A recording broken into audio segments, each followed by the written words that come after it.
শুল্কের পাল্টা শুল্ক চাপিয়েছেন, বাতিল করেছেন জনকল্যাণমূলক অনুদানও। ভারতকে নিয়ে নিজের অবস্থানে ফের জানালেন আমেরিকার প্রেসিডেন্ট ডোনাল্ড ট্রাম্প। তার সাফ বার্তা, ভারত চড়া শুল্ক আদায় করছে যেখানে সেখানে, আর তাদের অনুদান দেওয়ার প্রশ্নই ওঠে না। সম্প্রতি ভারতের জন্য বরাদ্দ নির্বাচনী অনুদান বন্ধের সিদ্ধান্ত নিয়েছে আমেরিকা। ট্রাম্প সরকার বিভাগের মাথায় রয়েছেন ধনকুবের ইলন মাস্ক, আর তার দফতরই ভারতের জন্য বরাদ্দ অনুদান 182 কোটি টাকার অনুদান বাতিলের ঘোষণা করে। এবার সেই নিয়ে মুখ খুললেন ট্রাম্প। ভারতের অনুদান তুলে দেওয়া নিয়ে ট্রাম্প বলেন, কেন ভারতকে 182 কোটি টাকা দেব আমরা?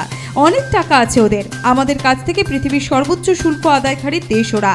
এত চড়া শুল্কে যে দেশ পেতে পারে আমাদের ভারতের প্রধানমন্ত্রীকে সম্মান করি, কিন্তু ভোটারদের বুথমুখী করতে 182 কোটি টাকা ভারতকে টাকা আমাদের এখানকার ভোটারদের তাহলে কি হবে?